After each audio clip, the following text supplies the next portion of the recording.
I just love that honey sesame chicken, though.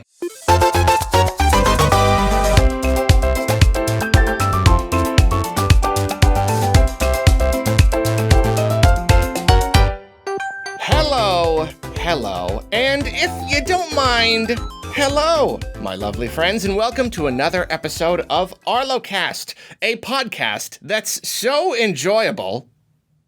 For this episode, we decided to pick a specific theme, and as I always do in such situations, I turned to my great big wheel o' themes. The needle spun past themes such as Zelda, music, and RPGs, and eventually landed on 5th and 6th gen 3D mascot platformers. As such, I thought it would be best to find two guests who are well-versed on the topic. The first is one of those rare YouTubers who can release one video every month or two and somehow not only avoid getting completely buried by the algorithm, but actually manage to get tons and tons of views every time, and because of that, I secretly hate them.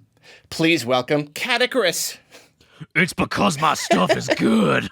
I know. That's what I should try. I should try that sometime. I'm kidding. But thank you. Thanks for the kind words, and thanks for having me on. I've been watching you for like if you're joking about secretly hating me, it wasn't that long ago where I was secretly hating you. Because it was like, you were like, oh my god, you were the monster doing things about games, and you were reading the news as a monster. So people really gravitated to you, and as you were going up, I was going down. But then that was 2019, so then like the feeling is mutual. The feeling's mutual. Well, let's call it half joking. Yes, just slightly. Anyway, first, may I call you Jim?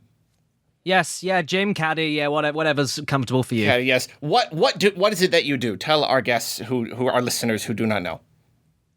Oh, geez, this is when I get asked this in person, I usually have my girlfriend with me, and she does a better job explaining what I do than I do because I don't really think about what I do. Well, you're alone now. I'm really glad you're going first, so I can just repeat whatever you're gonna say. Yeah, okay, fair enough.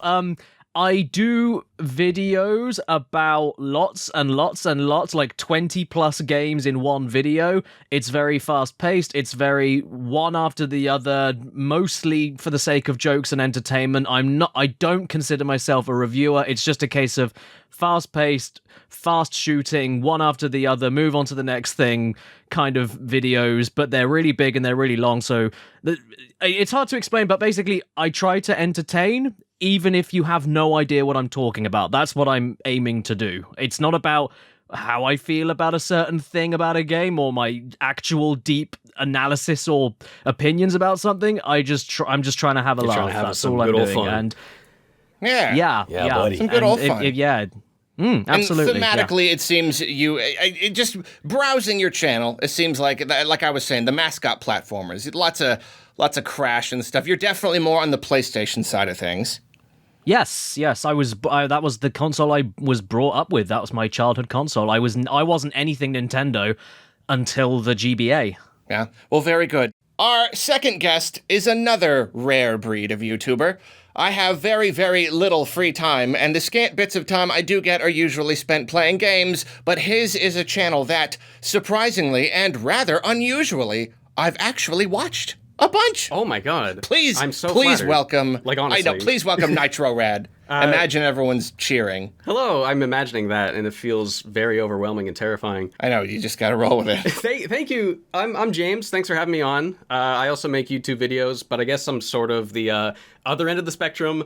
I do consider myself a reviewer, but I don't consider myself a comedian or an entertainer. I'm more about just kind of diving into like weirder, older games, a lot of platformers, a lot of like stuff nobody's played, like Kaya Dark Lineage and Haven, Call of the King. I love taking these old platformers nobody's really played and just figuring out what's interesting about them and seeing if there's anything there that's like worth taking and putting in a new game or something. Because I know old games, even if they're not good, they always have ideas that you could take and do something new with. So it's just like, I don't know, just looking at old stuff and finding cool stuff is what I'm trying to do. And Arlo doesn't secretly hate you. Oh yeah, buddy. No, he publicly hates me. Yeah. Despite your best efforts, to not be an entertainer, I do find your videos quite entertaining. Well, thank you. And I'm sorry, Jim. I've not watched a bunch of your videos. Maybe one. I don't have a lot of time for YouTube though, so it's nothing against. Oh, dude, it's fine. Like as long as you know of me, and that's why I'm here, and you're not just pretending to know who I am, then that's fine. I can work with that. See, like I'm in the other boat. I actually don't really know who you are. I only know Caddicarus through osmosis. I'm the black sheep here. Ooh. No, this is just my big elaborate way of like alleviating some of my guilt for not watching your content. It's like bring you on the show, you know? Oh yeah, okay, you're making up for it. Okay, that's Exactly. Yeah, understandable. Yeah.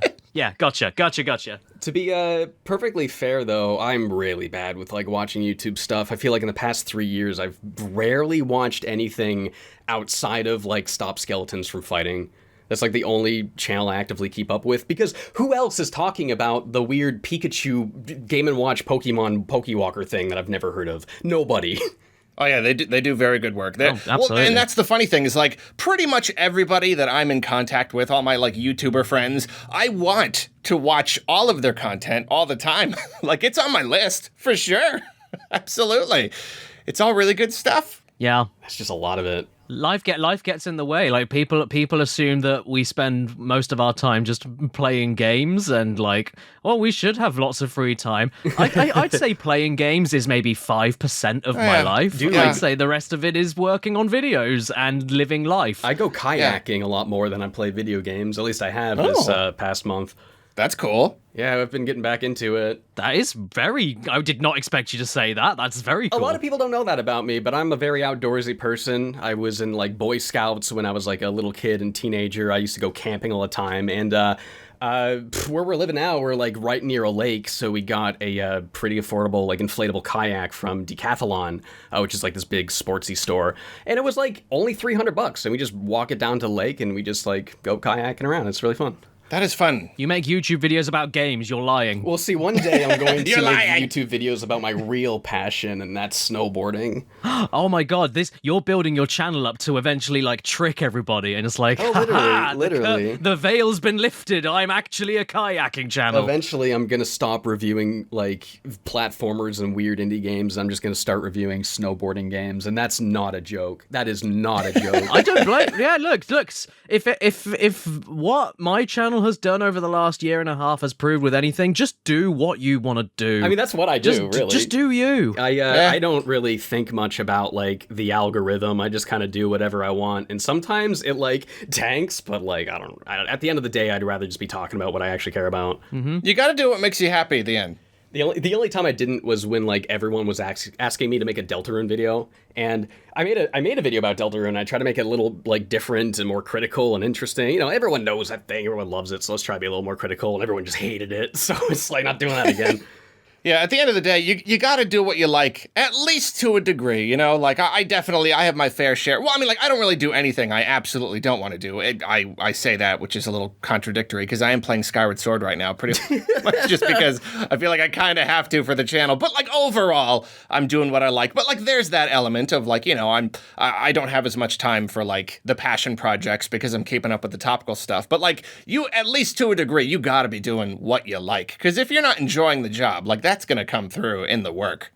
Oh yeah, for sure. Oh, absolutely. Yeah. It becomes the job. It doesn't become your thing. It just becomes the thing you do to pay the bills, and that's it. Yeah, that can't be all. And that is like dangerous territory. Like when I finally started talking about Jimmy Neutron, I felt a part of me that hasn't come out in a long time just come out again, and it's just like you're having a blast again finally, you know. That passion for Jimmy Neutron. Thanks, Jimmy Neutron. Thank you, Jimmy Neutron, for giving Nitro Rad a new lease on life. I love Jimmy Neutron. I needed it. I needed to talk about something that I grew up with. Because, I mean, like, sometimes I talk about stuff I grew up with, but this is the first time in, like, a while I've done that. Jimmy Neutron was just barely after my time. Like, that and SpongeBob. I was like, we're talking 2 years too old, and it just didn't quite hit. Man, so you're probably a little bit older than me then. I was target audience, and it didn't do much for me, I'm afraid. I was born in '94, so I was also born in '94. Same name, same age, bruh. You youngins. 2 Jameses from '94. We were definitely named after James from Pokemon. You do realize that, right? I was named after James Bond, actually, so I'm definitely cooler. Oh, really? Well, I'm the Englishman here, no, so... of course not. But yeah, so yeah, he was Neutron and all that. I mean, I love Rugrats. I've always loved Rugrats, yes. but I never really branched off from Rugrats with Nickelodeon, to be honest. Man. I missed the SpongeBob train, I missed the Jimmy Neutron train, so I don't know. I was all over Nickelodeon, like Fairly Odd Parents, SpongeBob, My Life as a Teenage Robot, all that stuff I was really into, like all the early 2000 stuff. Yeah, I was way back, Ren and Stimpy, Kablam, kind of. I watched Ren and Stimpy once, and I thought it was gross and never watched it again, but it didn't air very often where I was, when I was, I should also say.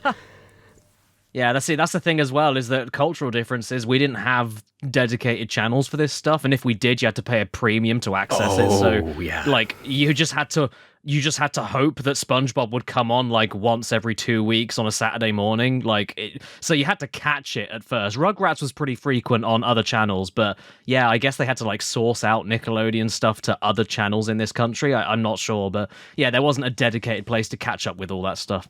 Man, I was a spoiled kid. I had satellite TV. I had them all. I had all those channels. Man. I had satellite too when I was a kid. TV in my room. Oh, in your room? Okay, I didn't have it there. I had it in the living room. I thought I was spoiled there. I had analog TV in my room. I had 5 channels.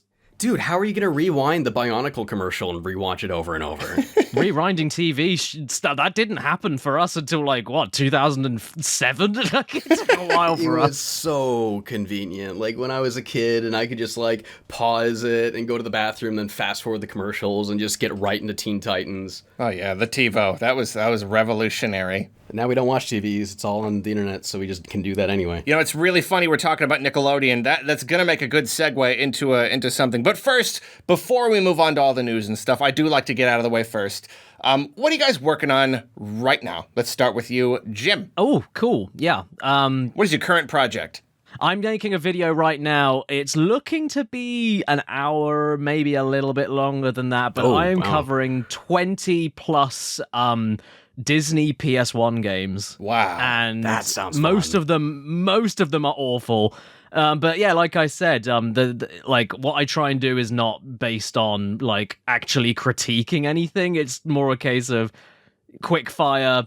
This is dumb. You can see it's dumb. Why do I need to explain it's dumb? You can see it. I'm not insulting your intelligence, so I'm just going to insult your sense of humor instead, and then move on to the next thing. So yeah, that's what I'm working on right now. I got the script finished yesterday, and I'm just doing the VO, and then I'm going to have to arrange my cameraman to come down and stay with us for 2 days, because that's how long it takes to film one of my videos. And you have a cameraman? Man, that's what I could go for.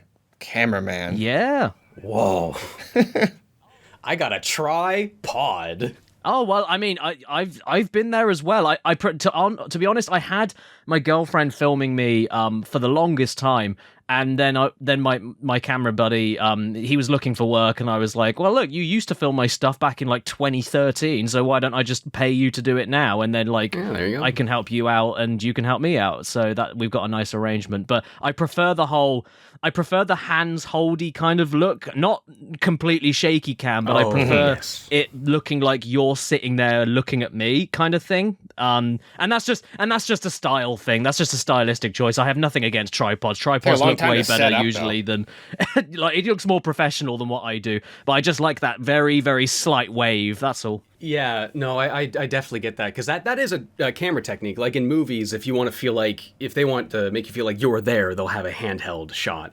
So, no, that is really interesting, because I've had a lot of people describe my videos as kind of not really a review as much as it seems like just a guy telling you about it and bringing you through it. And I think that would be a really interesting thing to kind of elevate that a little bit more. No, I think that is really cool. If I could do that, I probably would too, but Brady has a job, so I can't hire him. Yep, there goes that.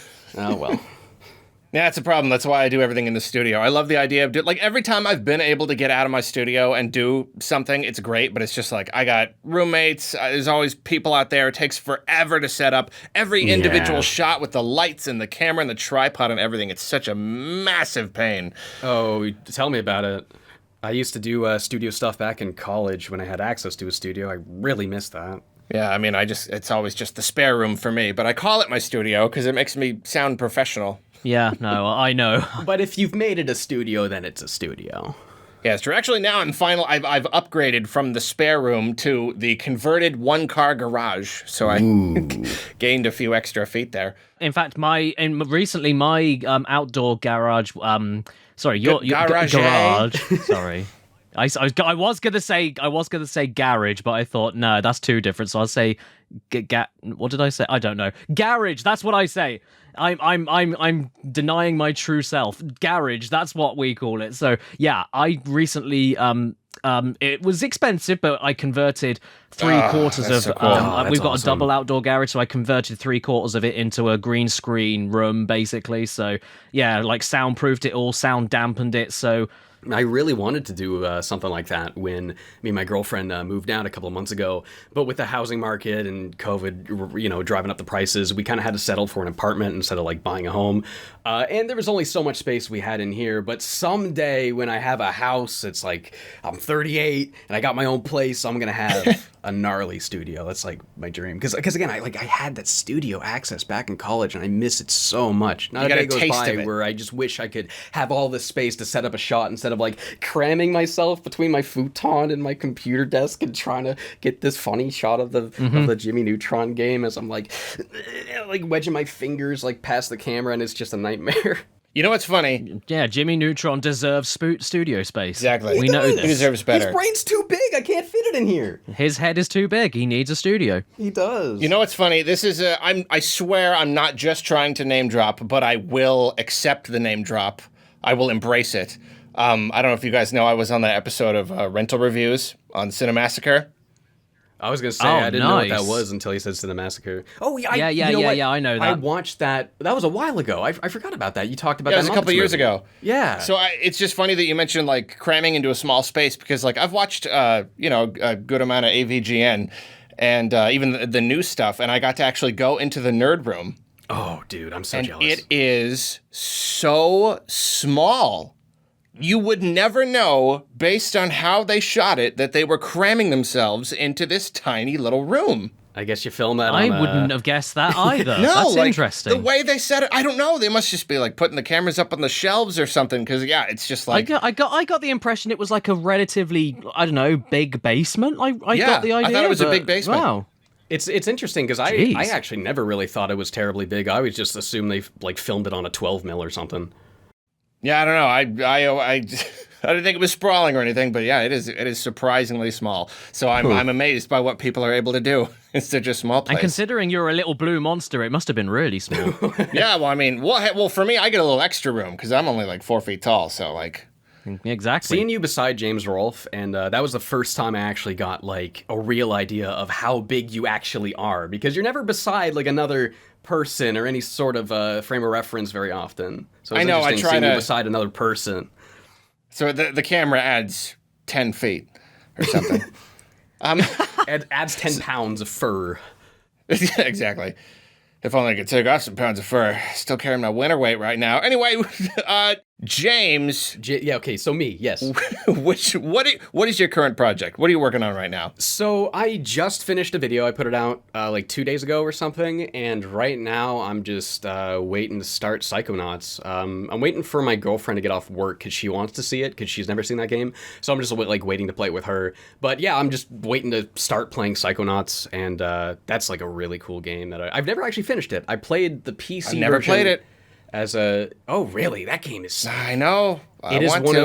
It's really. I only played it for the first time last year. I streamed it for the first time on Steam, and yeah, it's not the best thing I've ever played, but it's definitely really good. Yeah, it's got like so much personality. One thing I love probably more about it than anything is I love when games theme their levels. You know, like Banjo or Gex. Every level is like a different thing, completely different. And like Psychonauts is one of the most interesting versions of that because it's not just like a horror level and a jungle level. It's like no, this is like a Broadway level where where you're trying to get these people to put on a play. This is like a French Revolution level where it's like this French military guy at like the command board and he's moving the pieces. Then you like shrink down to like the game of Risk or whatever and move the pieces. It's like, it is so cool when it comes to theming. Like every level is nothing you've played in a game before, at least like setting-wise. Well, it's like you're literally jumping into people's heads. Yeah. And that's the cool thing. It gives them all the creative freedom that they need. And they actually went nuts with it, because you see that in a lot of stuff, like, oh, a dream world should mean anything, and then you play a game like Mario and Luigi Dream Team, and all they came up with was, like, pink clouds. Luigi sleepy. Pillows. Well, like, I wanted to see a dream about Luigi having to fight, like, an army of, like, hot dog people that are trying to eat him, you know? I don't know, like, they could have done so much goofy stuff, but then it's just like, yeah, pink clouds. Yeah, like mutant spaghetti and stuff. They could have done some Yeah. stuff. What does Luigi actually dream about, exactly? Pink clouds and side-scrolling.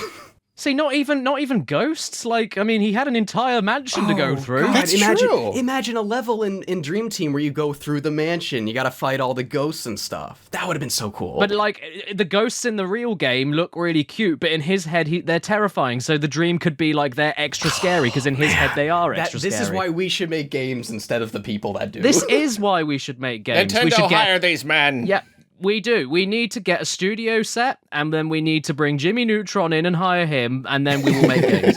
Phil Spencer needs to hire me to make Blinks 3. Yeah. There was a second one? Yeah, it was okay. It's dope and bad at the same time. It's got a lot of cool ideas, but they really they made that thing like really easy. Doesn't that kind of describe every like mascot platformer from that generation? It's just like really dope, but also kind of bad.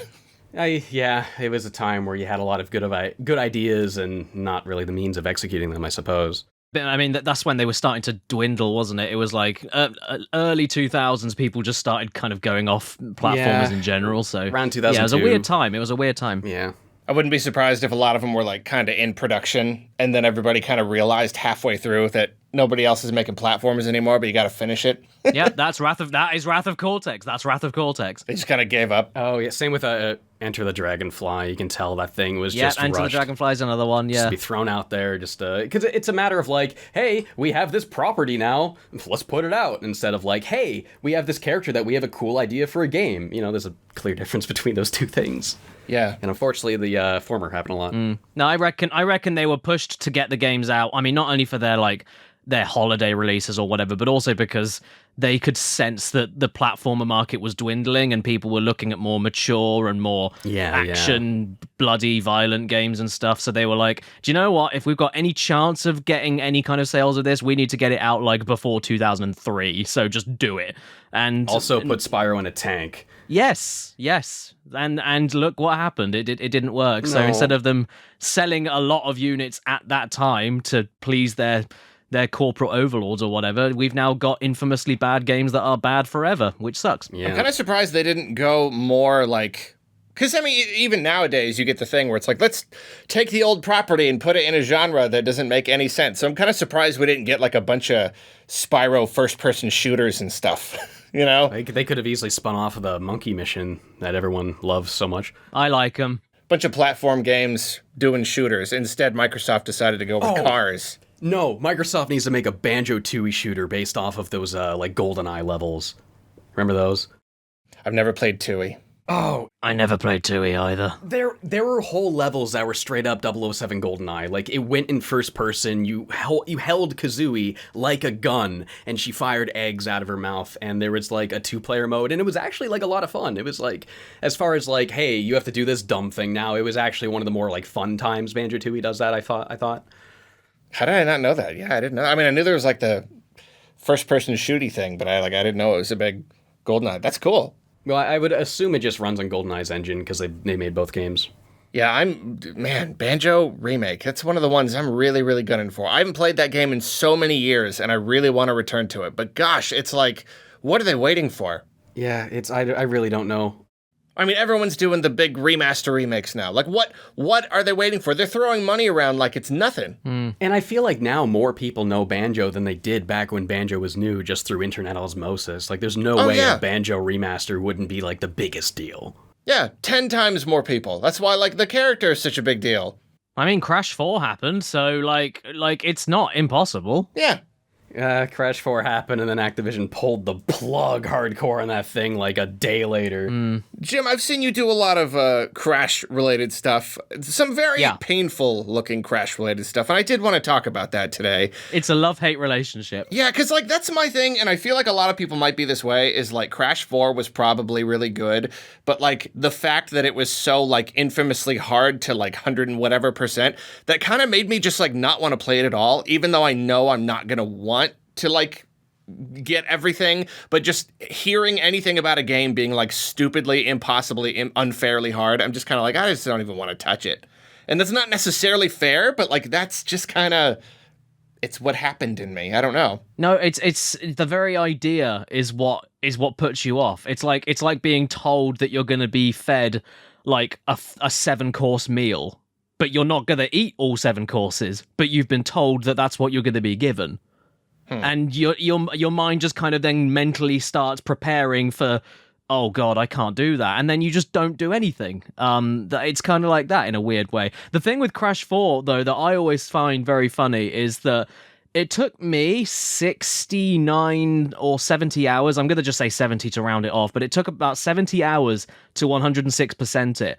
And if it took me 70 hours and it took Gerard the Completionist 120 hours plus, and his career is literally completing video games, that says all you need to know. He struggled way more than I. He struggled 50 hours plus more than I did, and he completes games for a living. So that's the level we're talking of ridiculousness we're talking. But then I follow people on Twitter that are really, really, really into the game, and they've managed to do it all in like 24 hours and under. But even saying that, that's still 24 hours of a Crash Bandicoot platformer. It's too much. It's too much. Yeah, and do you think that ultimately hurt the sales of the game? Even though, like, nobody expects everyone to 100% a game or whatever, but, like, that's just kind of the vibe that it gave out. Do you think that hurt the sales? I don't know. I mean, I thought it sold okay, but then I don't follow stats and stuff like that. I'm not really that interested. Like, there's a game, it came out, I play it. Do I like it? Yes, great. If I don't play it again, and then I move on to the next thing. So I don't check that stuff, but I think if anything, it was more a case of people, like, remembering Crash 1, 2, and 3, and then kind of losing Crash off their radar from Crash Bash and Wrath of Cortex onwards, and then Titans and Mind Over Mutant happened and nobody remembers them. So they're like, oh my god, I remember this game from the late 90s, I remember this game from my childhood, there's a 4th one now, oh my god, they're following on from the 3rd. And so they get excited, but then because it was a full price game and money's a bit tight, pandemic and everything, it's like you then look at other people playing it and other people let's playing it, and it's the hardest Crash game even just casually. So then you start seeing your favorite YouTuber covering it, and they might start raging, they might start missing a load of boxes because the box placement is absolute horrible in that game.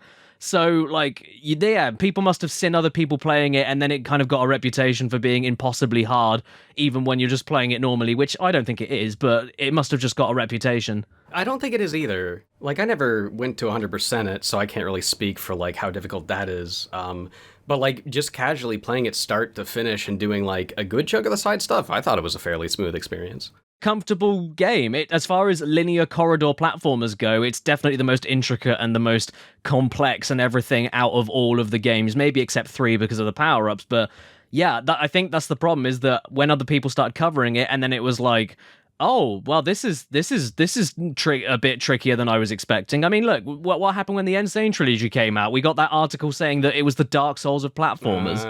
Like, unironically, people were finding it impossibly difficult. And it's like, come on, really? Come on. So, like, I don't know if that's a cultural shift and people are just finding games more challenging nowadays. I don't know. I think it's a cultural shift. I don't think there's anything in those games now. If anything, Crash Bandicoot 1, 2, well, at least 1 is a lot easier to 100% now in the... Oh, it's 10 times easier.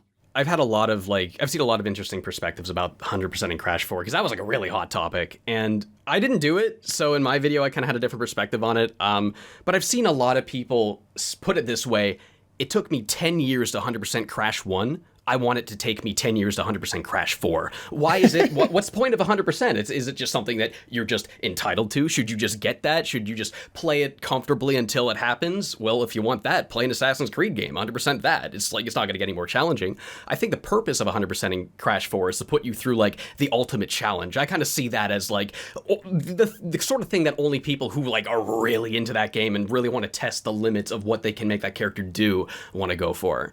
Yeah, it's like retro hard. It's like back when like they didn't even consider balancing. They just kind of made things as hard as they could. I mean, I did my longest video in history. I did a 90-minute video about the whole process.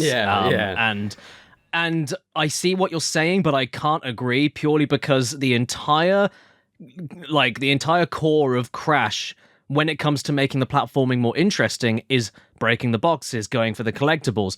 And they're hard, but they've never been such an impossibly far away reaching hard. It's just it's bread and butter for Crash. You have the things, you have the crystals to collect, and then it's like, oh well, we also need to have other things going on that make the platforming itself more interesting. And if you go out of your way, you're going to be challenged in a couple of places, but eventually you will be rewarded for it. And it might take you a little bit longer than just playing the game normally, but it won't take you that much longer.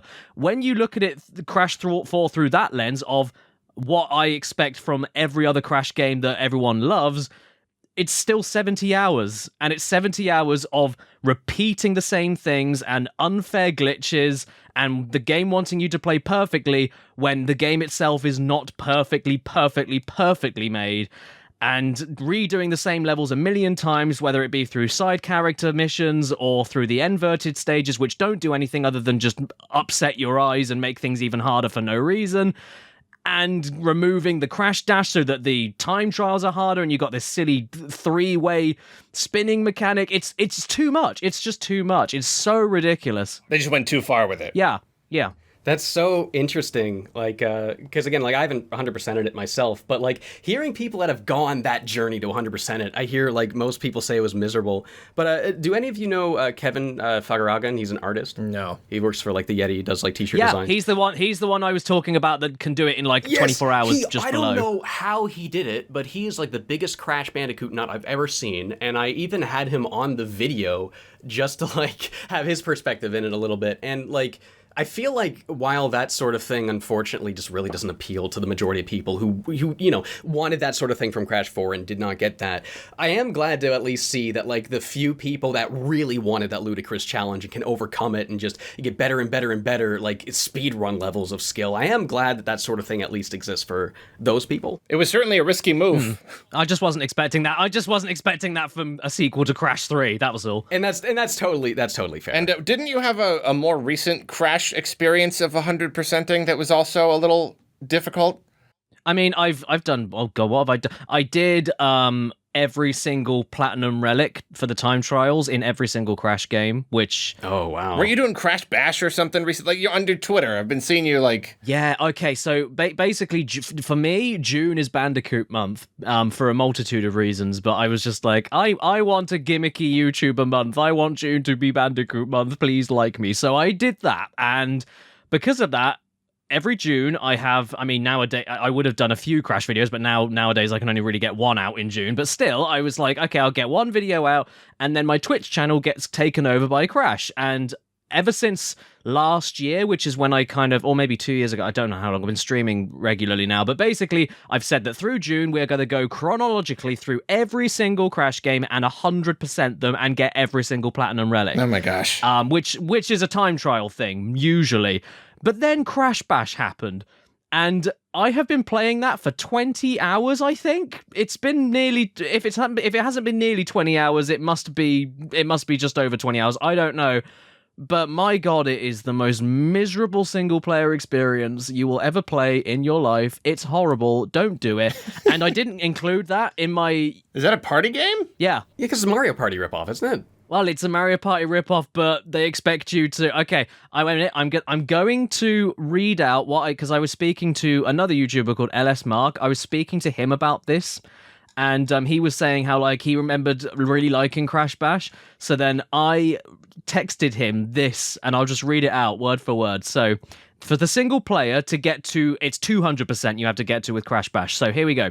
There's 28 minigames, 18 of which are reskins of existing minigames. There are 28 trophies for each, where you need to win each of these games 3 times. Other players can win, but you can't let them get to 3, otherwise you restart. So essentially the other 3 players could win 2 times each, along with your 3 wins, meaning you could potentially keep playing one minigame 9 times in a row just to get 1 trophy. There are 28 gems for each of these stages, where you do the same minigame again 1 more time, but with a stupid hard crutch, like half the time limit or half the health, etc. Then there are 28 crystals for each, which is the same thing as the gems, but with an even harder stipulation, like a 1-hit kill enemy is following you, or you can't boost, or something like that. Then there are the 28 gold relics for each, where you need to beat the champion AI in the minigame twice in a row. If you win once and then lose, you have to start over. Ties are counted as losses, and losing your time is a loss. So if you're playing in one of the battling ones, and you've got more health than the opponents, and the time runs out, in a trophy match, you've won. In a relic run, you've lost, so you have to start over. And then there are 28 platinum relics for each of these levels, which are the same as the gold, but you then need to win 3 times in a row against the hardest AI in the game. God. And if you lose at any point, you restart. And when I say hardest AI, I mean brutally difficult AI. And as I've discovered from my streams, the glitches are just out of this world. Like, you'll be playing 4-way Pong and the balls will just go through you for no reason. And it's stuff that's completely out your control. So, yeah, Crash Bash is horrible. And I didn't include Crash Bash in my video about all Platinum Relics because, to be honest, the Platinum Relics, they're nothing to do with time trials anyway. That was what the video was about. But I couldn't have done it in time for that video anyway, as my streams have proved. Yeah, it sounds like it'd be easier to make a car out of duct tape. Yeah. Yes. You just it's not fun. Give up forever. Yeah, that's terrible. And I wouldn't have so people have been asking what's worse to do, the 200% of Crash Bash or the 106% of Crash 4, and I will always stand by. I think that Crash 4 goes way too overboard, and the fact you have to put RPG levels of hours into something which should not be RPG hours. I don't like that, and there is a lot of repetition, but at least it's not the same 6 mini games over and over and over and over and over and over again, which aren't really that great to begin with. Like, at least the levels in Crash 4 are great. So yeah, like I would say, and I don't think Crash 4 is absolutely flawless when it comes to bugs and things, but Crash Bash is way worse. So yeah, I used to go easy on Crash Bash. I used to have fond memories. I used to really like it, and the more I've been going back to it, the more I realize I was wrong. Man, that is so interesting. I find when I revisit old games, I find like new reasons to appreciate them, but it seems like you're having the complete opposite experience with this thing. Yeah, it's one of those things where you've got fond childhood memories and then you've got fond multiplayer memories, because the multiplayer in Crash Bash is totally okay. It's not mind-blowing, it's mediocre, but it's serviceable. It's totally fine. And how many of those memories is like you and your friends having fun together more so than it's like it being the game, you know? Yeah. I have gotten a greater appreciation for challenging games in the last few years. I just started to enjoy a challenge more, and yet, like, I have to be having so much fun. I have no patience, because that's why I can never go back to, like, old retro games, like NES games or anything. If I'm not, like, really having a blast, I have no patience for something that's just too hard. I get so overwhelmed by just the idea of what I'm going to have to do. I was going to say, like, even Zelda 2, like, I loved that game as a kid, and I'm, like, good enough at it to get through it, but just having to go all the way back to the palace, just because you died twice, and you have to go all the way back there, it is, like, I cannot imagine playing that game without the Switch Rewind thing now. Exactly, and that's what's funny is watching your videos, James. I'm often, like... You're like explaining all of these like super ridiculous challenges you have to do, and I'm like, I'm so glad he was willing to do that so that we could get through this video, because I would not if I'd be like playing Billy Hatcher or whatever, and I just get to that one point where I'm just like, okay, nope, I'm done. Like, I'm not gonna do this. I mean, I have a admission of guilt with the Billy Hatcher video. Some of the stuff you have to like 100% the game to unlock. I just use Action Replay to unlock it, and I showed it that way. All the Game Boy Advance stuff I did unlock legitimately, though. But to be fair, that stuff's pretty easy to get. You just have to know where to go. I've been trying to encourage Gerard to start cheating for years. He won't listen. Yeah, it's just like, I could go through all that. Nobody would know. Just cheat. Yeah, it's like no one would know. Just cheat. I could do that and spend like an extra 3 weeks with that video to get the same result. Like if I'm only showing what it unlocks and I'm not talking about the actual, doing the Crash 4 thing, Caddy, would have been different for you because you're documenting the whole experience of doing that. But if it's just like, video kind of going over Billy Hatcher and I just want to show what you get, why would I waste that time? Yeah, I wholeheartedly support it. This is kind of the mentality I had post December 2019 when I completely hit the reset button on my channel. Like what I was doing a lot of before 2020 started was a lot of singular, like what you do, James, like a lot of single videos on single games, right? Yeah. And it was like, I mean, and that works for a lot of people. And I think it just took me too long to realize it doesn't work for me. Yeah. And so what I would do is that I'd play an old PS1 game that no one cares about, nobody remembers, and I would talk about it in depth like anyone cared about what I had to say about this like 25-year-old piece of crap, Yeah.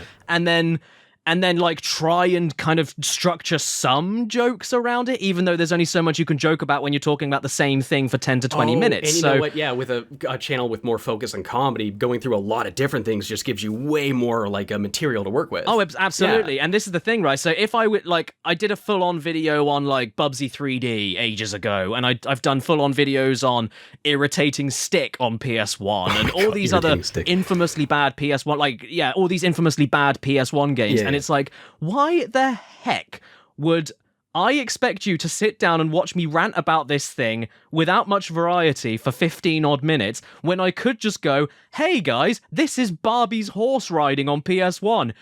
Why do I have to spend 15 minutes explaining to you why this is awful? Look at it. Let's just make jokes and move on to the next thing. So instead of it becoming a stretched out 15-minute actual review like anyone cared, it was like, okay, let's just spend 2 minutes on it, 1 minute on it. You can see, I can see. I don't need to go into any more depth, so let's move on. So yeah, that's interesting that you're talking about the completion thing, because I used to play all of these old PS1 games from start to end and document my whole journey, and it's like, it's Barbie's horse riding. Who cares? Yeah, exactly. It also really depends on, is there an interesting story to tell here?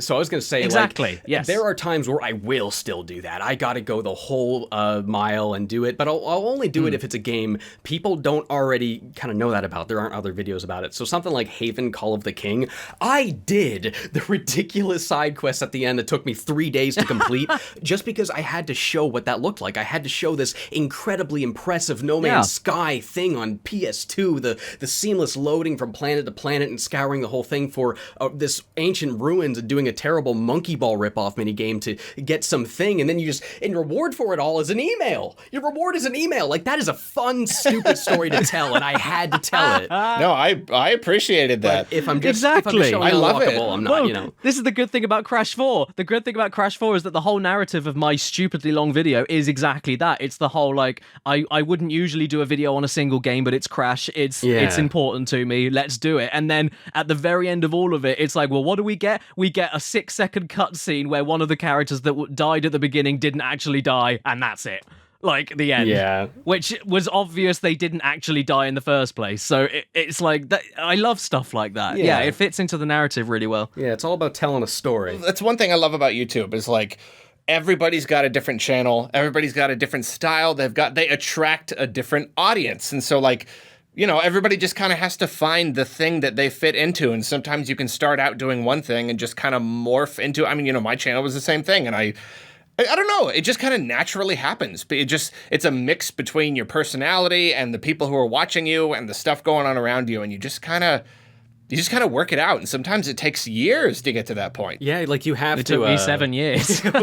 Yeah, you gotta just keep doing it and just keep through practicing what you're doing is when you find your identity. Like when I first started, I was literally just copying Some Call Me Johnny, and I feel like I've developed a style that's better at just kind of like grabbing you and taking you through it instead of just sounding like a Wikipedia page. Shots fired at Some Call Me Johnny. Oh, no, that's not what I'm trying to say. I'm saying he's still one of my favorites. I love John so much, and I'm saying my video sounded like a Wikipedia page because I was just trying to emulate a style I did not understand yet. Yeah, we all start just copying. Like, that's everybody. Yeah. Everybody just starts copying. And that's what I tell people That's to do. what you gotta do. People say, I don't know what style to go with. I say just take your favorite YouTuber and just do what they're doing, and as you do it over and over and over, you'll find your own version of that. And it's a hard thing because, like... and you gotta shake off the couple of, rip-off. You gotta shake off those comments. And just, you eventually, it's sticking on a tight pair of shoes, and eventually you will loosen them up, and they'll be the most comfortable shoes ever. I was going to say, can a ripoff really exist in a world where everything's already been done? I feel like at this point we're just taking things that already exist and simply rearranging them now. Yeah, we're all just AVGN ripoffs. Yeah, but you can do AVGN in so many different ways that it's okay that we're all ripoffs, you know? Yeah. Yeah, and that's the thing is, like, you want to start out a channel with a good idea. And, like, you know, some people probably do. They probably, like, start out with a strong idea. But, like, for the most part, though, like, doing it is how you do it, you know? It's like with any other, like, creative thing. Like, writing. It's just, like, you got to just do it. Yeah. Like, you want to start out good at it, but you got to just do it for a while. And like we said, it can take years to reach that point. I was terrible at writing when I first started, and I feel like I'm probably at least a little bit better after doing it for so long. Yeah, it just takes practice. Yeah. I think the thing with me as well is that, well, me specifically, was that when I started, I was 17 when I started. So I started when I was 17, and I was still in school, and there was all that going on, and like I had a part-time job and everything, so I was trying to get videos out once every 2 weeks if I could. And then as my channel got more popular, and as you know what the YouTube game is like, you try different things, you see what works, you see what doesn't. So like there was a point where like I was going from one video every 2 weeks to one video a week to one video every 2 weeks, but every other week it was another show that not many people were watching as much as the other show. And then it got to a point of, oh well, how about I do that show on Wednesdays, and then I'll do Caddicarus every Sunday. So then it became 2 videos a week, and then eventually it became 3 videos a week, and then it became like, oh, I have like 7 different shows. I have like 8 different shows that cater to different people that don't happen all the time, and that's why everything's tanking. Oh my god, what am I doing? You think variety is everything with YouTube? Yeah. It ain't. Nope. And so like with all my older videos, as much as I put all of my heart and soul and everything into them to get them done, there's still only so much you can do in a week. Yeah. There's still only so much you can do. And so when you look at some of my, well, I'd say anything from, 2018, pre-2018, which I never recommend anybody go and watch with my channel at all. But if you want to, you watch that stuff and you can see that I'm definitely pushing everything out there as much as I can, but it's definitely a week's worth of work, and that's not a bad thing. It was just there's only so much you can do to tighten the script up, get the angles you want with the filming, and everything else. There's only so much you can do in a week, and that ultimately like completely ended up breaking my audience up into many different places. So now I'm doing this big, the videos are now much bigger, but now I've got so much more breathing room, and I can revise the script over and over again, and if something else pops into my head that makes me laugh, I'll throw it in, and there's just more wiggle room, and I think everything's coming out better because of it. Yeah, tell me about it. I feel like I've been slowly doing that more and more. Like, I used to be really hard on myself if I didn't get a video out, like, on time. On time it's me. Yeah, I decide the deadline. But now that I'm willing to be more patient with myself, it's exactly as you said. I think of jokes I want to put in later. I think of better points to make. I think, I can take these paragraphs and move it closer to the beginning because I need to establish these things, and you can understand this level design thing better after I talk about this move. That happens so much with me now. And I like to imagine my videos are better for it. I don't really know for sure, but I feel like they are, and it's hard to be upset that I'm not getting stuff out as often when I can be more proud of what I am putting out. Exactly, that's the thing. It's quality over quantity, and then it's not even just the writing process, but it's also for me specifically. It's like I've got more time now. Like I said earlier, I've been hiring my old camera guy, so it's like we can do more interesting shots. We can set like different camera bits and pieces up, and we can do more experimental stuff. We can get the audio properly correct. We can get ridiculous props and make more ridiculous shots. We can get more costumes involved and then do more silly things outside. We've got more time to do whatever the heck we want. And that's just not time was not on my side a couple of years back. I think of the stress levels. That's the main thing. You got the higher quality. And then the Oh stress. yeah, well that's the thing. Pre 2019, I had 2 or 3 proper mental breakdowns, and I'm not saying that as a joke. I actually mean locking myself up in my room and shutting everything out for a good 3 to 4 days, and God, dude. not eating and everything. And in a family situation, not good, but. Wow. YouTube drives you to that YouTube point, and does. it's like It doesn't matter what they does. say. It doesn't matter how much they come out and they encourage you to, oh, you got to take breaks. That's not what YouTube encourages you to do. No, they want you It to doesn't. put out It as doesn't much at all. as low effort stuff as you possibly can. It's just like little work, most hours, low investment, high Hit the return. That's what they deadlines, want. do all that. Yeah. They shove all the analytics in your face. Like, this video is doing 13% less good than your last one. You got to pick it up. Oh, Yeah. the way they remind you, it is so mentally draining. And like Can I offer you guys some advice oh on yes, this? yes, of course. Is it don't look at that stuff? Don't go there. I'm not even kidding. I stopped looking at my analytics and stopped looking at YouTube Studio, or if I have to go to YouTube Studio to sort out playlists and stuff, just keep it in the corner of your eye. Don't look at any big flashing red numbers. Just let your channel do its thing. Let it breathe, because YouTube don't care about you. Nope. The algorithm doesn't care about you. It doesn't matter what you do to satiate what they think is what you should be doing. It won't work, because at the end of the day, it is a lot of persistence, a lot of patience, a lot of hard work, but also a lot of luck. And YouTube will never tell you that. Yeah. And it is really taxing on you mentally, because like when you're like taught to expect the most of yourself, because you're reminded that constantly, and you find yourself with not enough time to physically be even able to do that. No, I've found there's been times where I've actually broken down in tears because I've said the same line 50 times and it still doesn't sound right. There's always a throat click, a snot rumble, there's a spit. And it's the worst. You become this perfectionist demanding the impossible from yourself. And it is, again, as somebody that's gone through this like for years, and I'm still learning how to not expect that from myself. And I've been doing a lot better with it recently.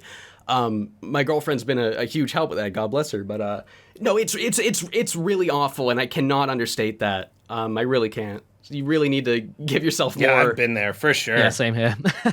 But then, saying this, though, we have to make it very, very clear. I mean, I'm not sure how you two feel, but at the same time, this is the best job I've ever had in my life, and I love it, and I wouldn't trade it for the world. Absolutely. And it's difficult to kind of balance out the whole complaining about YouTube, but it's not about complaining about the work. It's about complaining about the powers that be just not caring about what you're doing. And then when people say to you, oh, why don't you just get another job then? You know what? Like I've said a lot of times already, pre-December 2019, I nearly had to get another job, and that's not a problem. I was a laborer on a building site when I was 15. I've done other kinds of work before. It's not a problem. But to support my family in the situation we are now, even when YouTube goes badly, and even when I drive myself to working literally 36 hours in one go or whatever else happens, like having another job makes things harder for everybody else in terms of timing, in terms of how often I'm around the house, in terms of my girlfriend being around the house. So even when you're working yourself to death and you're still not making what you're worth back, it's still kind of sort of better off than doing a real job, even though the real, I say real job in quotations, you know what I mean? But like but then doing the real job, the traditional job, that's better. Yeah. But like, so like, even though like doing the traditional job would make you less money, it would make you much mentally more sound, but then you put your family or whatever you've built up into a worse situation or a more stressful situation. So there's no real balance. There's no real good trade-off. So you feel like you're stuck in it, and you have to work with what you've got. And then YouTube will keep telling you like, well, like it's almost a psychological trick, as if to say like you're very lucky to be where you are, so you should be doing better. Like, we've given you the partner program, so you should be respecting that, and you should be doing all that you can. And that's how it. Well, I mean, before I stop looking at that can screen, I just say something? But yeah. There is nothing worse than you making other people money and they try to convince you that you need them. Nothing pisses me off more. And all they do is, like, through all of their actions, just communicating that they don't care about you at all. It's like, you make 40% of what I make. 40%! you take. Yeah. And we And you have to just pay your do not taxes care. too. Yeah, Uh-huh. seriously. Oh boy, we're getting in it now. No, it's true. Like the job, like it's the way I see it is kind of like it's a great job with a bad boss. Yeah, exactly. yes, that is a really good way to put it. We're complaining about this horrible overlord, this evil tyrant that doesn't actually exist. They're not this single individual person, but what we're complaining about is the feeling of helplessness and being just left to your own devices and being dumped in a ditch and no one being there to even say, oh, hi, you're right down there. I mean, like, that's what we're complaining. We're not complaining about the job. We're Yeah. complaining about the hand we're given and, most of the time. and you could also say that you are your own boss, but we also don't have a boss. We don't have anyone to instruct us and to help us and move us in the right Absolutely. direction. Yeah, All of on that our we own. have to figure out ourselves, but at the same time, it's like we're told that that's a good thing and that we don't have to obey. When in actuality, we kind of do have a boss that takes 40% of our revenue. They're just invisible and never help us out. Yeah, it's the worst of both worlds there. Yeah. Absolutely, yeah. Oh boy, you know what? So I hope we've inspired all of you to become YouTubers. Yes, exactly. No, I actually. This is why. Yeah, there's a fine line between people that want to be a YouTuber and people that want to make a video about something that they enjoy. Yeah. Yeah, and if you can like capitalize on that and make like and then make some money and then invest more into it and keep furthering how the video's quality goes and keep making better things for your audience, then that's awesome. But you can't go into it expecting it. It's like not playing Dark Souls ever for once in your life and then going into it expecting to just win everything without dying a single time. Yeah. Yeah. I was just gonna say is that you eventually get far enough that you find someone also on the same journey as you, and then you kind of bump into each other, and then you keep going. Mm-hmm. Yeah, and like that's really why you got to start kind of slow. Like you can't, like the stakes have to be low because you need to experience that early on. Like no pressure, you're just kind of doing what you want. Like you have to start there so that you remember what it is. You can't just jump into it as a career because you got to start with the creativity. Yeah, I'm sure you two are both the same. But I have spoken to many people in my life, even back in 2013, 2014. I've spoken to many people in my life where they've asked for feedback on videos and stuff, and then you give them your feedback, and maybe they don't take it very well, or whatever happens.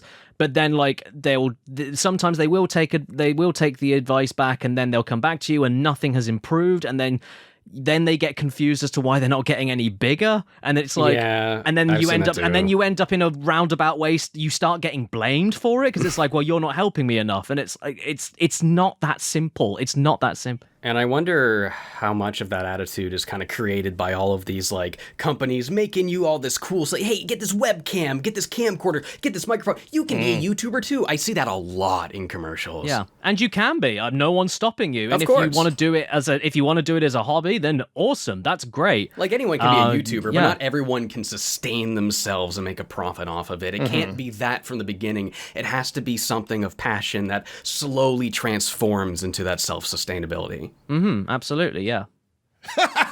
You are a riot. You are a riot. But you know what? It's time for a word from our sponsor. This episode of Arlocast was brought to you by Panda Express. Here's the thing. Not sponsored by Panda Express, but I did talk to a Panda Express representative. By that, I mean the girl at the counter at Panda Express, and we came up with a deal where it's less that they're paying me money to talk about Panda Express and more that if I pay them money, they give me food. And then when I eat I can talk about the food on the podcast, and I'm gonna go get some Panda Express. Now back to Caddicarus and Nitro Rad. You know, you guys, I absolutely hate to move us on a little bit here, but we have been talking for about an hour, and we haven't gotten to our first segment yet. And, oh my god, it hasn't been an hour already. However, we talked about Nintendo like once. What do you expect? What do you expect from three YouTubers talking to each other? We about YouTube. That's what we do. It means that we're having a really great time, though. It's going to be a very good episode anyway. And you know, and if anything, like because you guys are a little less on the YouTube side, I think it's actually I wanted to talk about your channels and Crash and stuff like that. So no, this has been very great. People do often they ask why they're like, I want this to be hours long. Why do you hurry it along? It's because I have a limited recording time. That's the answer to that. So I am going to move us along. We can touch on the last few things. You know, we can move through them pretty quick. There's not a whole lot to do here.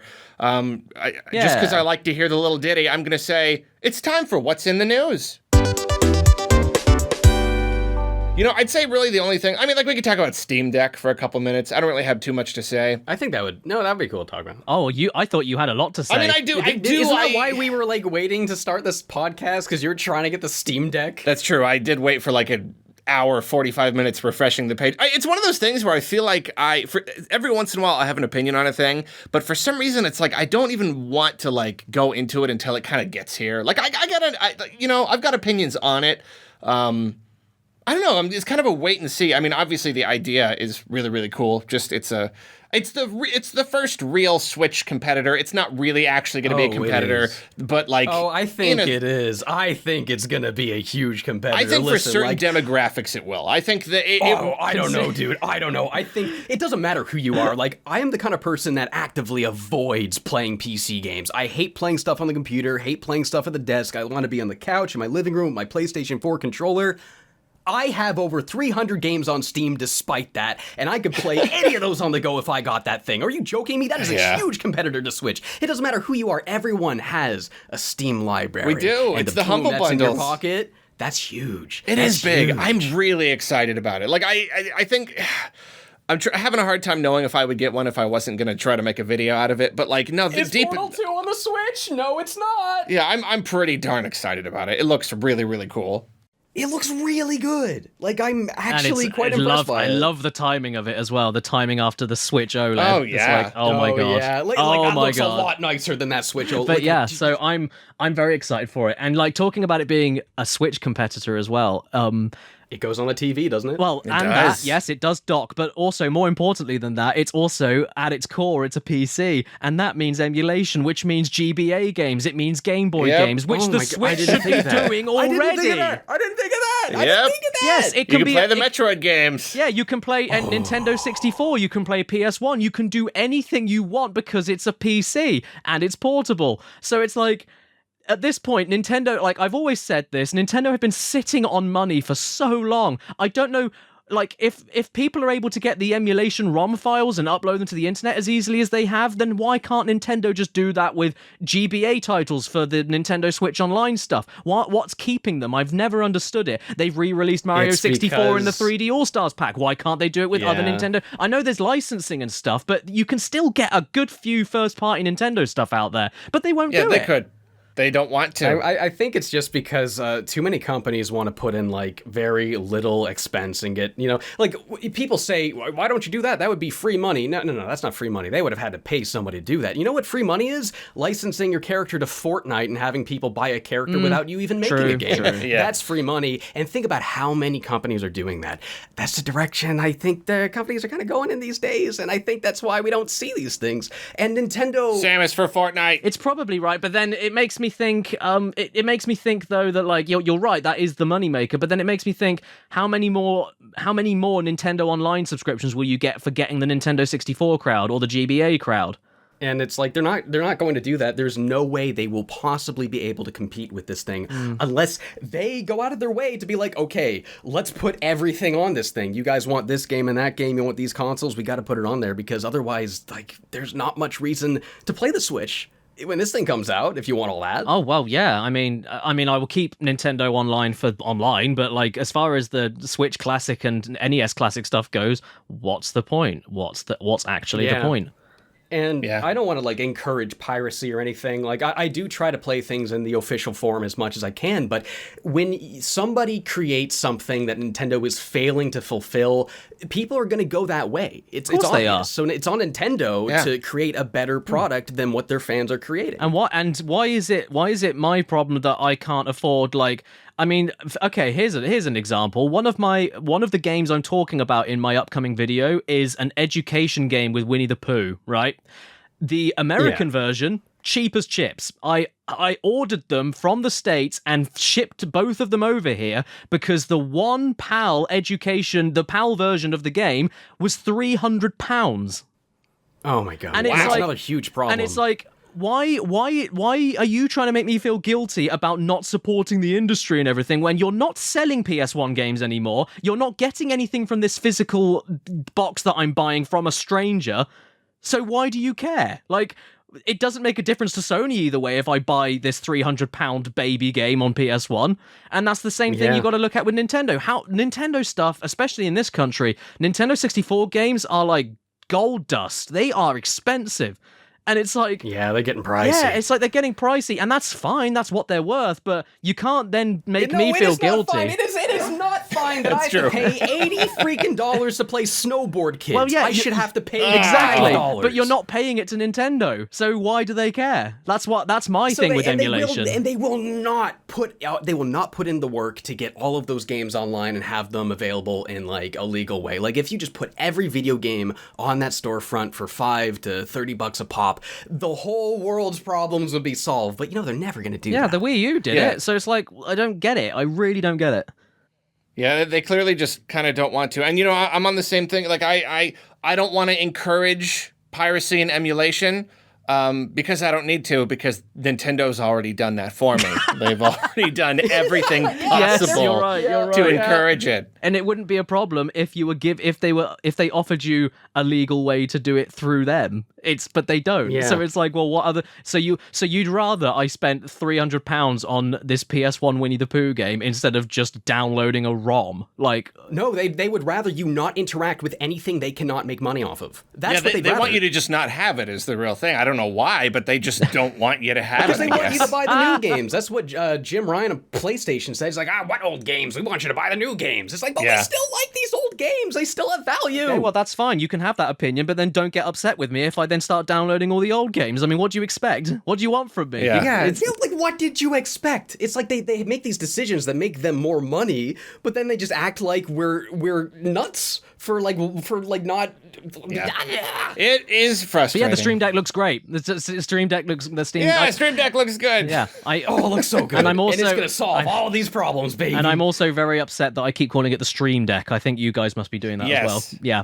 Google's doing the same thing when you look it up. It gives you all these like Elgato Stream Deck results. Oh no. Yeah. That's so bad gotta be annoying. SEO. Yeah, but oh well, it's fine. I mean, it's a Steam thing that you... Oh no, it could have been called the Steam Dock. Huh. Oh, that would have been perfect, but I wonder if Nintendo would have got mad at them for that. maybe. Does Steam Machine exist? And that's a silly name. No. That's what they called it when they were first going to do it forever ago in like 2011, I think. Yeah. How about the Steamer? Ooh, I like that. Yeah. Sounds powerful. I called it the portable kettle earlier. Yeah. That's pretty good. You should make us some tea. I'm going to move us along because there is one other thing, one news item I did want to talk about while I had you guys specifically on the show. Speaking of Nickelodeon. Yeah. Oh, yeah. Nickelodeon All-Star Brawl. Who's excited? I couldn't care less. I don't know. No. They don't have a single Jimmy Neutron character. They looked at their 3D show that's already 3D with character designs that work in 3D, and they went, no, we'll turn all these 2D characters into bad 3D models instead. Oh dear. That is rough. I'm not going to touch the game.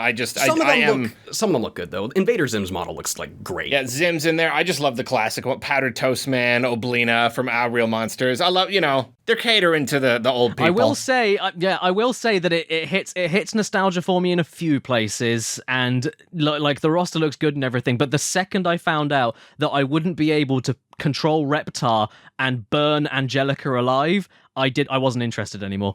It's what's the point?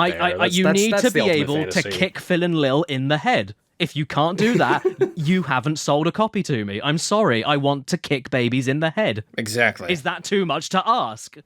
Oh boy, this is getting out of control. You know what's so weird, though, is Cartoon Network already did this 10 years ago. It was called Punch Time Explosion on Wii and PS2. I didn't know that. Yeah, Cartoon Network it is literally a Smash Bros. Clone. You got Billy and Mandy, you got Blue from Foster's Home, Powerpuff Girls, all your Johnny Bravo, all your Cartoon Network characters just in a Smash Bros. Ripoff that's probably about as good as this one's going to be. Oh, wow. I think, I get what they're doing with the whole Smash Bros. Cloney kind of thing, but, like, the last time this happened, we got PS All-Stars, so... The thing is, everyone still loves and cares about that thing. And the thing is, like, if people are going to see something like this and they go, oh, look, it's just like Smash Bros., they'll just play Smash Bros. Instead. I think it would have been cooler if it was, like, animated in 2D to the styles of the shows, and it was like a Marvel versus Capcom kind of thing, you know? Oh, that would have been so much cooler. Yeah, more traditional clash fighting of game. styles and everything. Or not even a more traditional fighting game, but have it a 4-way brawler, but just in 2D. I'm sure that's possible. Because all you're doing is going left and right anyway. There's no depth to these games, as in depth as in 3-dimensional depth. It's all on a side plane. So, like, yeah, I don't know. I mean, it doesn't look horrible. I've never been that into all of the Nickelodeon stuff to care that much. But yeah, the second that I couldn't control the Rugrats babies, I lost interest. Yeah. Well, I mean, they're still got more characters to announce, I believe. So cool. You still might get that. Oh, cool. We might get. Oh, maybe we'll get these big like CG trailers, like Smash style. Yeah. Maybe we'll get Betty or something for Rugrats. Yeah. And any 3D characters that are like actual 3D characters, they could just do the Game & Watch thing where like they render the 3D model but just make it show up 2D. Yeah, absolutely. Easy. Well, you know what's going to happen now as well, because it's coming out on PC. People are now going to start modding Crash into it. Oh, it's like, we haven't got Crash on Smash, but we've got him in Nickelodeon Brawl or whatever it's called. So that'll be fun. Can't wait for Ultra Instinct Shaggy to be in it. Yeah, there'll be Shaggy, and then there'll be Gino, and then there'll be every other wanted Smash character in a Nickelodeon fighting game. It'll be great. And there'll be every existing Smash character too. It's going to be super, super competitive, super popular. Huge Waluigi, he'll be there. Waluigi will be there. Exactly. Man, I can't wait for people to forget about this game after 3 weeks. I think if anything's going to happen, it'll be the modding community that will keep it alive, and then... Yeah, 1,000,000%. That's the best I mean, that's the only reason for. people still care about, what's the Shonen Jump All-Stars game? Like, people only play that for the mods now. Yeah, and then you've got the mods of people, like, tweaking and balancing the game, like, with that melee thing that people are still playing now. Like, I don't know what that's called. Oh, you could probably... Project M. Project M, that that's into it. an actually good fighter, probably, yeah. So that's what I mean. So, like, people could, like, they've got the foundation, they've got some of their favorite characters, but now it's on PC, so they can extract some things. Like, I mean, God, if you could put the PS1 models of the Rugrats kids into that game, it would be the funniest thing. No! It would be so funny. That would be great! Oh, that's funny. I hope that's just, like, they won't do it, but if that was just unlockable skins, like PS1 models. Yeah, they've done. They did that with I mean, they did that with CTR, didn't they? So it's like, yeah, why not? Yeah. Oh, that would be so cool. But they're not going to. Yeah, they're not going to. That is funny though. Ah, well. But the mods will, so that'll be cool. I also want a stage in the Nick Hotel. Oh yeah, I want a lot of slime. What's the Nick Hotel? On everything.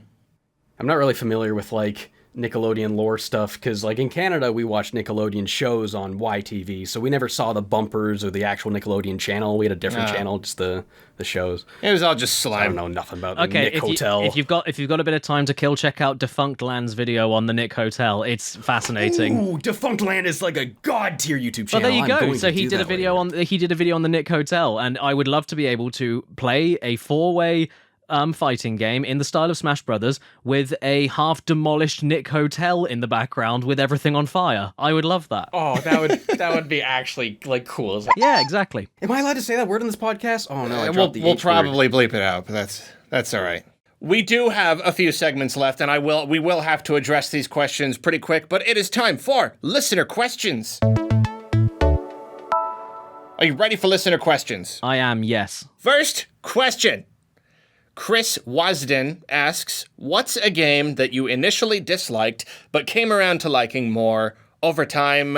James, start with you. Minecraft. I hated Minecraft when it first came out. I didn't get it. I kind of built a town and played it for about a week, thought I got the gist of it. But going back to it in like 2021, like there's like a lot more systems and more stuff you can do. And going back to it, kind of knowing if you're first playing Minecraft, it's like, I don't know how to make anything, but then you go to it a couple more times and you kind of know what to do. So Minecraft, I don't play a ton of it, but when I do play it, it's like definitely a much more pleasant experience than when I first tried to get into it and as a teenager. Good answer. Jim, what about you? There's a lot that I could probably go into, but the one that immediately comes into my head is because it's the most recent, was that I have tried 3 separate times to get into Hyrule Warriors. 3 separate times. I can't do it. I don't understand. I just don't get it. I don't get the appeal. I didn't like the frame rate. I didn't like anything, right? But then... I didn't like the frame rate. Yeah, it's like, but then I played Age of Calamity, and I couldn't stop. And that's and that's arguably got a worse frame rate. But I don't know what it is, but I just thought the game was way better than Hyrule Warriors, and I couldn't tell you why, because it's the same basic game. I don't know what it is. It is. Like, it improves stuff. There's a few improvements that I feel seem very subtle, but they make a really big deal to like just the enjoyability of the game. Probably one of those like game feel things. You don't really know why it's better. It just kind of is. Yeah. I went from putting 2 hours max into Hyrule Warriors over 3 separate attempts to try and get into it, and I just stopped playing Age of Calamity recently because I did everything like 100% on the map, and it took me like 75 hours to do that. Didn't feel like it. Didn't feel like it. You were into that did thing. not feel like it. I loved it. It was great, and I couldn't tell you. That's cool. I mean, I don't know, and I haven't finished Hyrule Warriors 1, so I couldn't give you reasons as to why I think one's better than the other. But one clicked with me, the other didn't. So I know that's not technically the answer to the question, but that's kind of sort of right. I would give you that one. Would you say you might go back to the old one and maybe try and find out why it didn't click with you? I was thinking about it, but I don't know, to be honest. And like, I'm playing Skyward Sword at the moment and trying to figure out why people love that so much. I'm so sorry to hear that, dude. I heard people were talking about... We can't get into that. We don't have time. I've never played Skyward Sword before, so this Switch version is my first time ever playing it. And even That's good. And yeah, I mean, people are saying, oh yeah, if you're going to play any version, then this is the version to play and everything. But I'm seeing all these 5-star reviews and stuff, and I'm like, I've got to hold the left button to move the camera with the right stick. What? Why? What's all? What? It's a very weird. Like, I'm not saying it's bad right now. I've just met Groose. That's how early I am in the game. But the best thing in the game is Groose. Okay, awesome. But yeah, trying to get my head around the controls and the whole like hold the left button to move the camera. But then when you pick something up, you have to hold the right stick forward to then throw it, or roll it, or hold it down to roll. The button controls, they're not as intuitive. The motion controls are more intuitive. It just makes more sense. But then you got to move around, and I don't want to. So yeah, it's been taking me some time to get used to the button controls. Yeah, but yeah, I'm sure my head will get used to it. But right now, I'm not seeing the 5-star at the moment. But I'm still going. I mean, it's a totally fine game, but what makes Zelda appealing to me is not in that game. It's just way too linear, and I don't know. The way to each temple just feels like a temple. You're still pushing blocks and doing the enemy encounters, and it doesn't really feel like you're journeying a world and getting to places like other ones do. One question, though. If you are playing with the motion controls, I never actually minded them in the original, but do you still have to use motion controls to fly and swim? I hated those two things. Oh, I don't know. I haven't tried it. I guess it would be gyro, though, so it would be better by default, wouldn't it? I guess, but I just still don't want to aim the Wii Remote to fly. I want to use a button. I want to swim by hitting a button. Yeah, pretending your remote's a bird.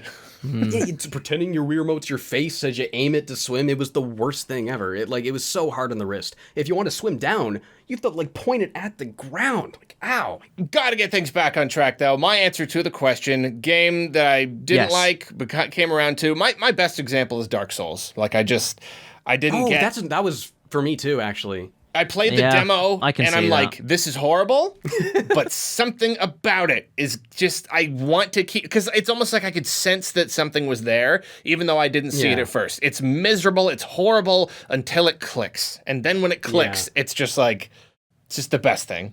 For most people, it's when you discover your first looping back shortcut to the bonfire. For most people, that's when they go, I'm playing something magical right now. Yeah, that's where it makes sense. For me, I couldn't get into Dark Souls when it first came out in high school. Like, all my friends loved it, and I borrowed it. It wasn't really my thing. But then I played Bloodborne, and that just made me just fall in love with that type of game. My favorite game of all time. My second favorite video game. That's Kane's favorite game of all time. That's my editor's favorite. Perfect game. Oh, it's so good. Bloodborne is like god tier video game, but that's what got me to give it a second shot. Yeah, finally, an accurate representation of what London actually looks like. I'll have to have you guys back on another time. We'll talk more about FromSoft, maybe when Elden Ring comes out or something. Ooh, that'd be fun. I'm so hyped for that. So hyped. It looks super good. It looks really good. I hope I can get a PS5 in time for it to come out. Yeah, I know, right? Like a year from now or whatever. Like, we'll see. All right, next question. The Blitz asks, what's a game you desperately want to replay, but you know the time you would put into it would just be too much? Crash 4. You want to replay Crash 4, but you know you just sink too much into it? I think it's a great platformer, a great game. But in fact, I picked it up. I got the Switch version recently, which, by the way, is not a bad version of the game. It's solid. It's 30 FPS, but it is really, really good. Oh, good. And I've been trying to play it portably, like whenever I go to the toilet or something, and like I'm trying to go through the same Crash mentality of I know where the hidden stuff is, and I know where they're hiding things, and I know blah blah blah blah. And even then, I got 4 levels in, and I was just like, no, I can't do this. When you get to the end of a level and you die, and you got to redo all of it again and remember where all the hiding places of all the boxes are, and it's like, no, it's too much. Just too much time. I moved on to Skyward Sword at that point. Yeah, that's fair. For me, it's definitely Xenoblade. Like, I would love to replay Xenoblade 1. Like, I got the Switch version, and I played probably, like, 5 to 8 hours of it. But it's so difficult to want to go back and replay a game you've already played, especially when you play RPGs mostly for the story. And I love Xenoblade's story, and I love all the plot twists, but I kind of already know all that. And I just can't justify going through another 80 to 100 hour experience when I could be playing, I don't know, something new like Biomutant, which sucks, but I love it. Yeah. No, there are lots of games probably that I would love to go back and play, and there's just no time. And especially like reviewing games, I'll play it enough to review it, but then like you said, I got to move on to the next thing. And so I'd say like right now the one I'm thinking of most is Fire Emblem Three Houses. Because, like, whenever I play a game, like, especially, like, a really big RPG, I'll put everything I've got into it, and, like, I did every optional thing possible, and it ended up making the game way too easy, because I did everything, and I was totally overpowered. So then I want to go back, I want to play it on a harder difficulty, and I want to play another one of the houses, because I only saw the story from one perspective, but, like, I'm not going to be able to put that same effort into it, doing all the side stuff. That's another 70 hours or whatever. I don't think I'm ever going to do it, even though I want to so badly. Such a good game. Yeah. I was also going to say Witcher 3 as well. It's one of my favorite games ever, but the very concept, like, I got it on Switch because I thought, oh my god, one of my favorite games ever portable, but then it dawned on me what that means, and then I just felt a bit sick, and then I was like, no, I kind of want, I didn't want to taint my first playthrough because I loved it, and so that won't be for a few years on that one. Yeah, I've been trying to go back and do the DLC expansions like Blood and Wine and that, but I still don't have the time to go back. I love that game back when it was new, and I still just want to play those expansions. Someday I'll have the time. Only so many hours in a day, unfortunately. Yeah. Final question. Jake Mueller asks, breakfast, lunch, or dinner? James, why don't we start? I thought you were going to say... What? Were you going to say what? I thought you were going to say Brexit. I thought you started the sentence with Brexit. Was it a good idea? We're getting into this. No. What a topic for this podcast. I know. I was so confused for a split Nintendo second. YouTube Ben, what do you think of Brexit? James, breakfast, lunch, or dinner? Dinner. I definitely eat more dinner than breakfast. I have a bad habit of skipping breakfast. I eat breakfast for lunch, and I eat dinner for dinner, and then I eat lunch for dinner, and then I eat breakfast for dinner. So I love dinner. Breakfast, lunch, and dinner, it's all for dinner. Good answer. Jim, what about you? Do you know what? Pretty similar. Depending on what diet I'm going on. But like, definitely dinner for me is the best one. Dinner, like breakfast food is godly. I love breakfast food, but having it at 8, 9 in the morning, no. No, no, no, no, Oh, no, no, absolutely not. So yeah, so like I just don't do. I haven't done breakfast for years. So like the earliest I'll eat is midday. And in that sense, like if you're out and about and you're walking around and you're having a good time doing something around town or something, and then you like, I feel like a bite of lunch, and then you go to like a nice restaurant and the weather's really nice. That's when lunch is better. But dinner is usually better because that means more food. And it's something a little bit more complicated. It's got a bit more flavor, and you've been waiting all day for it, and you're really hungry for it, and you're really ready for it. And then you eat it, and you're all sleepy, and you're like, I'm ready to end the day now. Cool. And then you remember you got to make a video, and then you keep working until 2 a.m. But still. And then you have another dinner. That's when you have breakfast for dinners in the middle of the night. Exactly. Yeah. So yeah, I'm gonna go with dinner as well. That's good. You know, if I have to choose, I probably will too, for all the same reasons you said. It's the big one. It's more elaborate. Breakfast, I love a good breakfast. It's probably not quite on the same level, but yeah, I do love breakfast food. And like getting up and once I finally get hungry and starting out the day with a big meal is really nice. Lunch is the only one that like I'd say breakfast and dinner are pretty darn close to each other. Lunch is the only one that's it's the clear last choice. It doesn't quite know what it wants to be. It's kind of just the filler meal. You know, I mean, I like a good lunch. Yeah. Well, that's good. We're down to our last couple segments. The first one is, what you been playing? Jim, what you been playing recently? You've probably already talked about it, but... Yeah. Like I said, I'd just been playing Skyward Sword. People assume that I play Crash all the time because I love him so much, but you'd be surprised. I talk about and play Crash all through June, and then I never look at him for the rest of the year. People really have no idea that they have no idea who we are. Yeah. So that's what I've been playing recently. I tried out Resident Evil 4 on Switch because I hadn't tried that out yet. It's a good version. It's a little bit jittery in some places, but it's a good version. The controls are a bit weird as well, but again, it's a good version. I'm enjoying that. Returnal on PS5 I'm playing right now, which is not hooking me massively, but just for the sake of wanting to see where it's going, I'm kicking through with it. Why does everyone have a PS5 but me? Yeah, I don't have a PS5. I want to play Returnal. Yeah, I think that's kind of it right now. I'm also doing a new Game Plus run of Resi 8 as well because I want to get more mileage out of that game. Me too. I really want to return to 8. I want to so badly. Yeah. Yeah, I managed to afford the unlimited ammo grenade launcher, so I went back on a hard playthrough with that. But yeah, I'm saving up for the unlimited ammo magnum for the hardest difficulty. So that's what I'm doing right now with Resi 8. I'm jealous. I'm gonna be doing that sometime soon. I've been playing Biomutant lately. Just because, like, I've been following that game for years. It looked like a smaller studio taking a stab at trying to make, like, a AA game. And it's like, ooh, that is such a bizarre mess of ideas. It's got comic book effects on a photorealistic game. Like, the way you interact with characters, they have so much depth of field that it looks like an advertisement for a mobile game. The sound effects are all over the place. The combat's all over the place. There's, like, a million upgrade systems that don't belong there. But, like...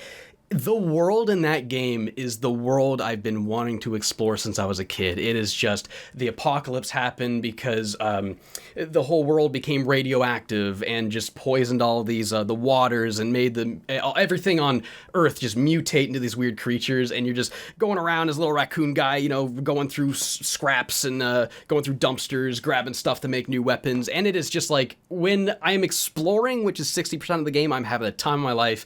If I'm doing anything else, it's like this game kind of stinks. Yeah, I've heard mixed things about it, and there are elements of it that really do. I probably will try it out sometime. You're making it sound like Sly Cooper mixed with Metro. Yeah, it looks good. I have a couple of friends that, like, Metro's one of those things where, like, I don't know a lot of people who like it, but the people I do know who like it, they love it. Yeah, it's good. It's really good. Yeah, Biomutant's definitely the kind of game, though, where, like, if you're someone like me and you play a lot of old, not well put together games and you still enjoy the vision, the experience that they, like, intended, then by all means, it's a great fun thing, but I would not recommend it to most people who want, like, a normal polished game. Fair enough. Well, my answer, yeah, I started up Skyward Sword last night. You know, not too much to say about that. And before that, I was just playing Monster Hunter Stories 2, and I'm actually sad that I wasn't able to finish that before Skyward Sword came out, which stinks because now I gotta spend, you know, however many hours on Skyward Sword, which just makes me hate it even more because I could be playing Monster Hunter Stories 2. Yeah. That's basically it. Did you do a video on Skyward? I swear you did a video on Skyward Sword. I did a video about it, like talking about what I wanted changed in the HD remaster, but like I've never done like I was gonna say, that's never done a review or anything. Are we expecting like a 3-hour Breath of the Wild Skyward Sword kind of thing from you soon? I'm having a hard time deciding because, like, I kind of, like, I want to know if I like the game more this time around, but at the same time, it's just it's a big game and so many hours to put into it, and my review is going to be so late that I don't know if I want to do a full review or just like a impressions video just about the changes. I don't know. It's just would be interesting to talk about, though, like how many of those hours are you spending repeating areas and going back and redoing stuff, while those hours in Breath of the Wild were probably more of them were spent exploring new things. Then that would be cool to kind of talk about how, the next time they made a Zelda game, they went the complete opposite thing. I don't know. There's like that'd be cool to compare back and forth, bouncing off of your Breath of the Wild one. Yeah, and just, all these years later, now that I've played, and now, like, can I enjoy the good stuff in it because they've fixed up some of the bad stuff? Is that going to change my perspective? So then I kind of think I do have to play the whole thing. Yeah. So, and another thing is, like, I see a lot of people reacting to it differently now for the same reasons people react a little bit more positively towards Mario 3D World, because, like, the Mario Odyssey we wanted forever, that exists now. So going back to this one that's not really what we wanted, we can appreciate it for being the different, really polished and good thing it is. So I wonder if Skyward Sword will have the same reaction now that Breath of the Wild's a thing. Yeah, it might. That's why I'm definitely interested to find out. Just gotta wait and see. Well, we are moving on now to our very final segment. I only got a few minutes here. This segment is What You Been Eating? Eggs. Jim, eggs. Oh, James, you want to start with eggs? Yeah, eggs. I eat a lot of eggs. All right, that's a good answer. Love eggs. All right. You sounded so fed up of eggs when you said that. It's true. No, I was just really very excited to think of food. I have so many eggs. So many eggs. Well, actually, there kind of is a story there. So my girlfriend and I, 3 times in a row, bought a whole thing of eggs, thinking we needed eggs when we didn't. So we had 4 cartons of eggs to go through recently, and that's why I've been eating a lot of eggs. But hey, no complaints. Mate. They're easy to make. They're good for you, and you can throw stuff in them and make them delicious pretty easily. Yeah, I do broccoli. How about broccoli in my scrambled eggs? It's good. Broccoli's good. You just fry it up and then it's super good. What about you, Jim? I don't know if you guys have got that. Have you guys got Green Chef in your country? No, maybe. I don't know. I've never. Might be okay. Might be a UK only thing, but basically, HelloFresh own them. Oh, and, we have HelloFresh here. Yeah. Yeah, so it's Green Chef is HelloFresh, but everything's organic, and there's way more different types of diet that they can supply meals to. But because of like scheduling and how busy I am, and like my girlfriend's recently taken up a new diet herself, and like the kids eat different things from us as well. So just to make things 10 times easier, I'm now on a Green Chef program. So like I get organic food shipped to the door, I cook it through. And at the moment it's keto at the moment, so I'm trying to keep into ketosis as much as possible. I'm trying to keep that so you're like your milks and your butters and your cheeses and all that stuff is fine, and all of your meats are fine, and most vegetables are fine. You just got to be careful with really high sugar fruits and that kind of thing, and obviously no processed fats, no like that kind of stuff. Yeah. But yeah, I have treat days every so often, but I'm just trying to keep the pandemic weight down a little bit. That's good. Yeah, my answer is not like that. My answer is Panda Express. Just cheap garbage Chinese food. Oh, okay. I was gonna say I didn't know what I've never heard of Panda Express. Okay, cool. Oh, there's one up the street from me. It's it's a guilty pleasure, and it's up the street from me too, and I get a lot of it, and it's really just bad. But is it like is it a fast food place, or is it like it's Chinese food, fast food, basically? Oh, yeah. Dude, yeah. I mean, I will say one thing: you Americans, you do good fast food. You do fast food better than anybody else. Hooray for us! Trickles over to Canada, which is nice too. Hooray for this 30 that I've gained instead of losing, right? And then they make you pay for healthcare. It's a trick. Oh yeah, that's one thing we at least get. I just love that honey sesame chicken though. It's not even good Chinese food, but man, I just can't. I love it. It's just great. Okay, I will say this: the better quality the Chinese food, I think the worse it tastes. I like sloppy, cheap Chinese food. I like takeaway Chinese food quite a lot. Yeah, you would like Panda Express then. As somebody that used to be a college student getting Chinese food once a week, I can absolutely agree. Oh man, I'm getting hungry. Okay, well, you know what, you guys? This has been a very good episode. It's been a very long episode, but it's been a very good one. We've had a lot to talk about. Have you guys enjoyed yourself? That's because we got big brains with more things in them to say. Like Jimmy Neutron. Exactly. And the audience wanted them to be longer, so everyone wins, right? It's true. Well, Hey, we're going on another hour, baby. Let's keep going. Let's make this the longest Arlocast there ever will be. No one's ever going to make a podcast longer see, we than say this. that, and then Chris, it's completely, he can just chop whatever he wants, so. Oh, yeah, someone has to edit this, don't they? He's like, we just make that guy's job as awful as possible as editing this for the next He's like, this is year. terrible, and then the audience is getting a 20-minute episode. They're like, what are they talking about? This isn't long at all. Just chop it off. Just like, all that stuff, the whole like first 40 minutes, it's just gone. Just throw that in the garbage. They'll never the whole- know the whole- the whole- all of the whole hot baby stuff kicking that was bit, in we the have to cutting cut room it. floor. He might. We'll see. We'll talk about it later. We have to cut out all the HEW hockey sticks, too. Lots of little Pikmin noises. We put the little Pikmin noise for instead of bleeps. Oh, please put Pikmin noises. That would We be do so for cute. for like the bleeps. No, it is pretty cute. That's why I we'll love leave them that. in, I love just that. so we can put the Pikmin noise over them. That's my favorite video game, Pikmin 2. Never been a better video game. No. Okay, you're coming back on pretty soon, because, oh my gosh. I didn't know that. Have you done Pikmin videos?